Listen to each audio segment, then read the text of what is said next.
Good morning, stamping friends. How are you all doing today? Hope everyone's doing well.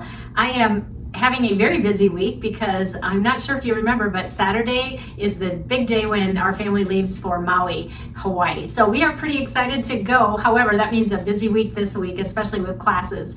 In case you haven't tuned in to my channel before, my name is Lorri Heiling and I'm an independent Stampin' Up! Demonstrator. I'm excited to share with you a project that reminds me of Hawaii because that's what's on my mind. And I wanted to mention again, I know I said this in an earlier video, that I'm so appreciative to all my customers and my team who all support me. And that's really how this trip is even possible. Without you, I would be going nowhere. So this traveling girl is so excited, and I'm anxious to share with you today's project. For today's project, I want to share with you the stamp set we're going to be using. It is called Timeless Tropical, and oh my goodness, this one reeks Hawaii, doesn't it? And as you can probably guess, Hawaii is definitely on my mind because of the incentive trip this year. We can finally go, and it's safe enough for U.S. demonstrators to travel. So this set has been kind of at an arm's reach this week, and so I just want to share with you a card that I created. For starters, we are going to definitely need a piece of scrap paper underneath your workspace, and your fingers may get inky on this, but that's all right. It's going to be worth it. This piece of basic white cardstock measures 4 inches by 4 inches, and we are going to be using our new blender brushes. Now, these are kind of replacing our old sponges. Remember the orange round ones that had lots of holes in? These are, I can't even describe what they feel like. They're softer than bristles. Oh gosh, they're just so many hairs, or I want to describe them like hair because they're so soft. I wouldn't even call them bristles, but they're super soft, and there's got to be a gazillion in there. But they work marvelous. I really have enjoyed using these. And so many people ask, well, do you need one for every color? And what I do is I use different families of colors. Like these are going to be my yellows, and I guess you could maybe go into orange. And then these are kind of my blues or green blues. So I just grab for these, and you can tell what color they are just by, looking at them. And so I don't use a different brush for every single color that we have. So the blending brushes have been back ordered for the longest time, but they are available now. So the other thing you're going to need is Post-it notes. And what we're going to do is make a little scenery here. And I'm going to put this on the bottom and just make sure the edges line up. And we're going to build a scene on this piece of cardstock. And I'm going to turn it this way because I'm left-handed. If you're right-handed, you may want to go this way, but for me, I'm left, so I go this way. So you may want to do it backwards. Okay, so the color I'm going to start out with is Coastal Cabana. And what you want to do is just ink up your brush. And then I always get a little bit off because it usually starts dark, and then just do swirls like this. You can go back and forth. I've tried different techniques. You can go back and forth like that, but I seem to have a little bit better luck when I do swirls like this. So the top layer I want pretty light. So that's probably about all I'm going to do. Maybe go back and forth. It really doesn't matter. And then then I'll kind of circle over here on my scrap paper to get most of the ink off. And then I'm going to take a shade darker, which is Bermuda Bay. And now we're just going to ink this up, and for sure, make sure you kind of dab it off a little bit. And then we're going to start at the bottom and work our way up. And we're going to create kind of an ombre look. See how that goes? Get a little more ink and just keep going up. You can make this very vibrant by just keep adding more color, more color. If you want more of a pastelish look, then, just don't go as dark. But I want to go a little bit higher and see how it starts to blend. And sometimes if you get a line, like from your dark and your light, what it helps to do is go back with your lighter color. I don't really have that line, but on this one, but sometimes they turn out different from another. In fact, you just have to know that they're all probably going to turn out a little bit different, but I'll show you what I mean. Is I would just go back and then go kind of over that seam line again like that, if it made a line. But this one's pretty good. Didn't do that. All right, that's enough of the blues. Now, you probably guessed with that stamp set that I just showed you, we are creating a kind of a water scene. So when you pull the Post-it note off, there's our water line. And now we're going to take another Post-it note. Here we go. And now we're going to do the sky. So what you'll want to do is cover up what you just inked up on your paper. because we don't want to mess with that. And then again, I'm going to turn mine. Whoops. You know what? This is not sticking very well, probably because there's ink on it already. Let me try one more time. Whoops, I guess it's the exact same width. Let's go like this. There. All right, now we are going to start with Mango Melody. And this one, I don't know if I just re-inked it or if mine is just super juicy. Let me turn this around too. But I for sure have to make sure I ink this off because look at how dark this is. See that?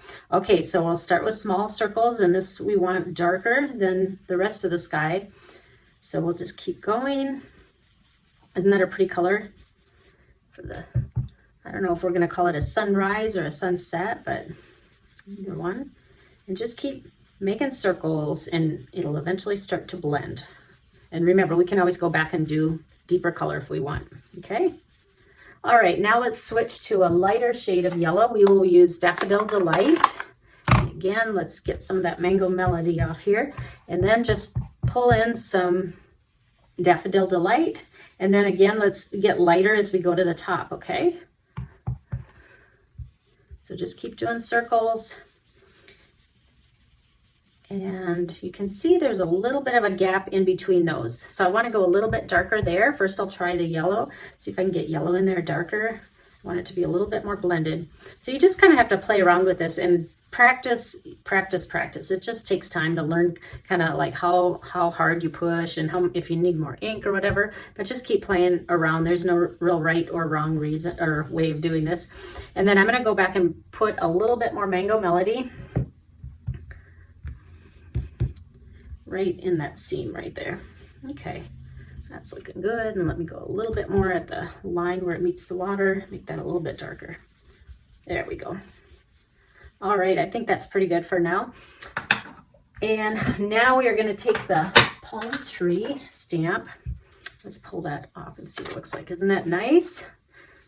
Okay, now we are going to take Memento Black and we're going to ink up the palm tree. This is going to be kind of like a shadow. You know how like when you see a Hawaii sunset, a lot of times the palm trees just look black in the distance. And because you don't put palm trees in the water, we want to make it look like it's in the foreground. So how we do that is by going off the paper. Make sure the stem of it is off. But I am going to be die cutting this, so you don't have to go to the very bottom. Let's go about right here.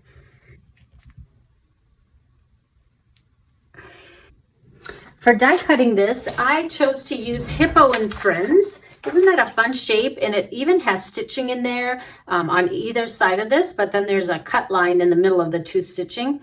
So let me show you what it looks like after it's die cut. Isn't that pretty? And then I do definitely want to put a sentiment on this. So I am going to grab the Hello, and let's do that in Memento Black. And try not to go downhill. I did. Now let's put together the rest of the card. Our card base is going to be a square one. This is 8.5 by 4 1/4, scored in half on the long side at 4 1/4, and then just fold on the score line. I always forget to get to grab my bone folder like that. All right, the next layer is going to be Mango Melody, and this is 4 by 4, and basically we're just you know, recreating the colors that we used on the background. I'm going to use my multi-purpose liquid glue, and let's go right in the center of our card base, and there'll be about a, you know, decent size border there. Then the next color we're going to use is Daffodil Delight, and this is going to be 3 7/8 by 3 7/8, so we're just 1/8 inch smaller. And we are making these flat, no dimensionals on this one yet. We're going to do that in a little bit. Because you know me, I like to use dimensionals. And again, just center that on here.